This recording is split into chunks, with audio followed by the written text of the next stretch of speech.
안녕하세요. 건축물 에너지 평가사 합격을 향해 달려가시는 여러분, 진심으로 환영합니다. 오늘은 전 세계 전력의 대부분을 만들어내는 마법 같은 순환, 랭킨 사이클을 만나볼 거예요. 이름은 조금 낯설지만 우리가 매일 쓰는 전기가 바로 이 보이지 않는 거인 덕분에 만들어진답니다. 40년 경력의 인프라 전문가 시선으로 복잡한 기계의 설계도를 아주 쉽고 재미있게 풀어드릴게요. 초보자분들도 마치 흥미로운 과학 다큐멘터리를 보듯 편안하게 따라오실 수 있습니다. 자, 그럼 현대 문명을 돌리는 랭킨 사이클의 세계로 힘차게 출발해 볼까요? 오늘 우리가 함께 정복할 랭킨 사이클의 3단계 진단 청사진을 소개합니다. 첫 번째로는 시스템의 뼈대가 되는 4대 핵심 구성 요소들의 역할을 하나하나 해체해 볼 거예요.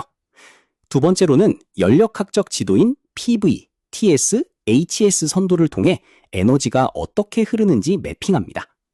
세 번째로는 버려지는 열을 잡고 터빈의 수명을 늘려 효율의 한계를 돌파하는 방법을 배웁니다. 실무와 시험에서 가장 중요한 질문은 어떻게 손실을 줄이고 기계 수명을 늘릴 것인가입니다. 오늘 강의를 끝까지 들으시면 이 핵심 질문에 대한 완벽한 해답을 스스로 찾으실 수 있을 거예요. 랭킨 사이클을 움직이는 4개의 튼튼한 심장, 즉 코어 시스템을 하나씩 살펴볼까요? 먼저 보일러는 물에 열을 가해 펄펄 끓는 증기로 만드는 화학적 열에너지 변환의 시작점입니다. 이렇게 만들어진 뜨거운 증기는 터빈으로 들어가 팽창하면서 기계적인 일, 전기를 만들어내죠. 터빈에서 일을 마친 증기는 복수기로 들어가 남은 열을 차갑게 버리고 다시 물로 응축됩니다. 마지막으로 펌프가 이 물을 강하게 밀어 올려 다시 보일러로 보내면서 거대한 순환이 완성됩니다. 이 4가지 장치가 끊임없이 에너지를 주고받으며 쉼없이 돌아가는 것이 랭킨 사이클의 핵심이랍니다. 뜨거운 에너지가 폭발하는 레드존을 조금 더 자세히 들여다보겠습니다. 보일러는 외부로부터 열량, Q인을 듬뿍 입력받아 물을 엄청난 에너지를 품은 증기로 탈바꿈시킵니다. 이렇게 열을 가득 머금은 증기는 터빈으로 향해 거대한 날개들을 힘차게 돌리며 유효한 일, W아웃을 출력하죠. 여기서 아주 중요한 사실은 터빈이 만들어내는 일의 크기가 보일러의 열에 절대적으로 비례한다는 것입니다. 즉, 보일러가 물을 얼마나 뜨겁게 달구어 주었는지가 발전소 전체의 파워를 결정짓게 됩니다. 뜨거운 증기가 팽창하며 만들어내는 이 역동적인 에너지의 흐름을 머릿속에 꼭 그려보세요. 반대로 차갑게 식혀주는 블루존은 기체를 물로 되돌리는 인프라의 혈맥입니다. 터빈을 돌리고 지친 증기는 복수기로 들어와 남은 열량을 외부로 방출하며 다시 액체인 물로 변합니다. 아깝게 왜 열을 버리냐고요? 기체 상태로는 부피가 너무 커서 펌프가 도저히 밀어올릴 수 없기 때문이에요. 그래서 복수기에서 응축시켜 부피를 확 줄여주어야만 펌프가 약간의 동력만으로도 물을 순환시킬 수 있죠. 펌프가 묵묵히 물을 밀어주는 덕분에 보일러, 터빈, 복수기를 잇는 완벽한 생태계가 유지되는 것이랍니다. 열을 버리는 과정이 결코 낭비가 아니라 순환을 성립시키기 위한 필수 과정임을 꼭 기억해 주세요. 이제 이 장치들의 움직임을 TS 선도, 온도 엔트로피 지도 위에 올려놓고 에너지의 흐름을 추적해 볼게요. 1번에서 2번으로 가는 펌프와 보일러 구간에서는 온도가 쭉 상승하며 포화 곡선을 뚫고 올라갑니다. 3번에서 4번으로 가는 터빈 구간은 엔트로피 변화 없이 수직으로 뚝 떨어지는 팽창 구간이죠. 바로 이 수직으로 떨어지는 낙차 구간이 우리가 얻어내는 진짜 에너지, 즉 순일량, 넷워크가 됩니다. 지도를 볼 때 붉게 칠해진 넓은 면적이 바로 우리가 쓸 수 있는 유효한 전력의 크기라고 생각하시면 쉬워요. 이 TS 선도 하나만 제대로 읽을 줄 알아도 연력학 시험의 어려운 계산 문제들을 훨씬 쉽게 풀 수 있답니다. 방금 본 에너지를 HS 선도, 몰리에르 선도로 보면 엔탈피의 낙차가 효율을 결정한다는 걸 알 수 있습니다. 폭포수가 높은 곳에서 떨어질수록 힘이 세듯이 엔탈피도 수직 낙하폭이 클수록 우리가 얻는 전기가 커집니다. 전체 열 입력, 바 A에서 복수기로 버려지는 열, 바 B를 빼고 남은 빨간 블럭, 바 C가 실제 터빈의 일이죠. 엔지니어들이 보일러의 온도와 압력을 기계가 버틸 수 있는 극한까지 끌어올리려는 이유가 바로 여기에 있어요. 버려지는 열은 최소화하고 남는 열을 극대화하여 효율을 높이는 것이 에너지 설계의 궁극적인 목표랍니다. 우리도 수험생으로서 어떻게 하면 이 낙차, 효율을 키울 수 있을지 항상 고민하며 공부해야 합니다. 우리가 랭킨 사이클, 증기 동력을 브레이턴 사이클, 가스 동력과 비교해보면 그 위대함을 알 수 있습니다. 가스 동력은 항상 기체 상태를 유지하므로 가벼워 컴팩트하지만 압축하는 데 에너지를 너무 많이 뺏깁니다. 반면 랭킨 사이클은 증기와 물을 오가는 상변화를 활용하기 때문에 펌프가 쓰는 에너지가 1~2% 미만으로 아주 적죠. 비록 대규모 플랜트 설비가 필요할 만큼 거대하지만 압축에 드는 에너지를 극단적으로 줄일 수 있어 효율적입니다. 액체 상태로 펌프질하여 소모 동력을 줄이는 것. 이것이 상변화를 활용하는 랭킨 사이클의 최대 무기랍니다.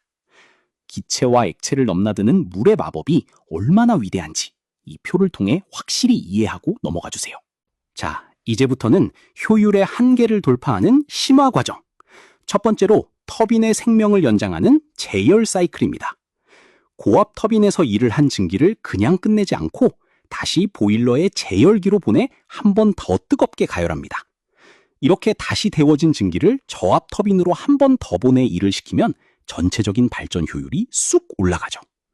더 중요한 이유는 터빈 끝단에서 증기가 식어 물방울이 맺히는 현상을 막아 터빈 날개가 부서지는 걸 방지합니다. 단순히 효율만 높이는 게 아니라 고가의 기계를 보호하는 필수적인 방어막 역할을 하는 아주 똑똑한 기술이에요. 제열 사이클은 효율 상승과 터빈 날개 보호, 두 마리 토끼를 잡는다라고 꼭 메모해 두시길 바랍니다. 두 번째 심화 과정은 버려질 열을 구출하여 연료를 아끼는 재생 사이클입니다. 터빈에서 일하고 있는 증기 중 일부, Y를 끝까지 보내지 않고 중간에 살짝 빼내어 축이, 펌프 쪽으로 보냅니다. 이 뜨거운 증기로 보일러에 들어갈 타가운 급수를 미리 데워주는 급수 가열기 역할을 하게 만드는 것이죠. 비록 터빈이 끝까지 할 일은 조금 줄지만 복수기에서 아깝게 버려지는 열 손실을 획기적으로 줄일 수 있습니다. 보일러가 물을 데우는 데 필요한 연료를 엄청나게 절약해 주어 전체 효율을 크게 높여주는 마법 같은 기술이랍니다. 내 돈, 연료를 아끼기 위해 중간에 열을 살짝 빼돌려 재활용하는 센스, 이것이 바로 재생 사이클의 핵심입니다. 앞서 배운 두 가지 기술의 장점만을 하나로 합친 궁극의 마스터 플랜, 제열, 재생, 복합 사이클입니다. 고압 터빈과 저압 터빈 사이에서 다시 가열, 제열도 하고 중간중간 증기를 빼내어 물을 데우기, 재생도 합니다. 현대 인프라 기술의 결정체로서 대규모 화력 및 원자력 발전소는 대부분 이 복합 사이클로 설계되어 작동하죠. 터빈을 극한의 온도와 물방울로부터 안전하게 보호하면서도 단 1줄의 열도 낭비하지 않으려는 치열한 노력입니다.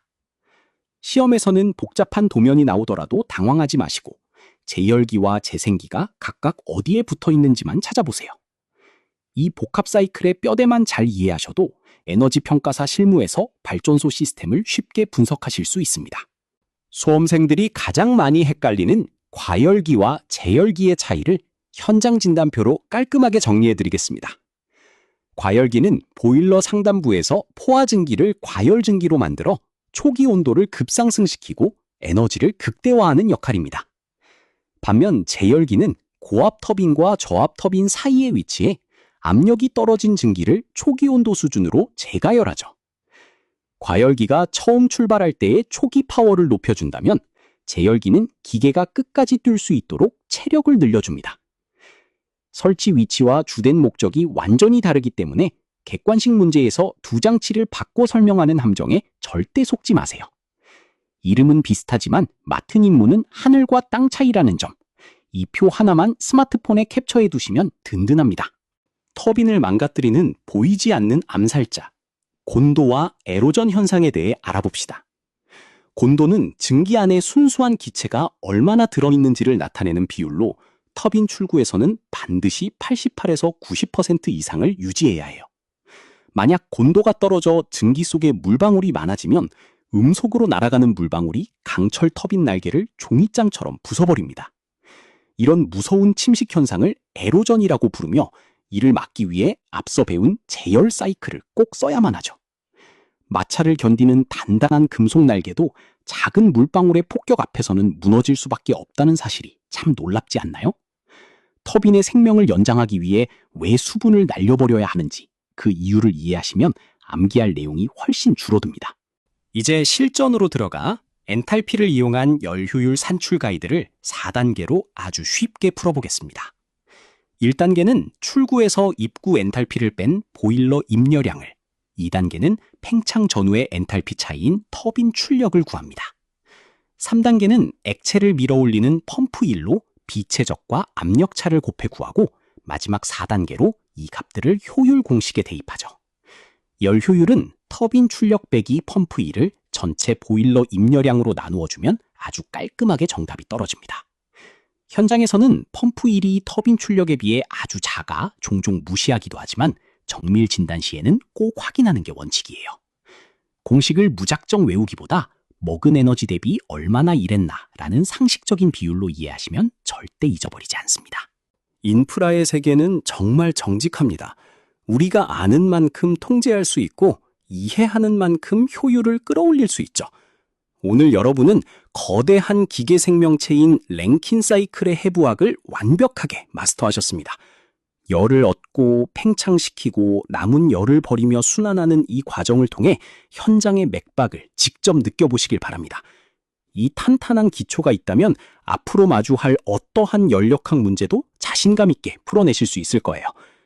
다음 강의에서는 이 순환을 거꾸로 돌리는 마법, 냉동 동력 사이클의 완벽 해부로 다시 찾아뵙겠습니다. 끝까지 집중해 주셔서 감사드리며 채널 구독하시고 더 많은 실무 합격 자료도 꼭 받아가세요. 화이팅!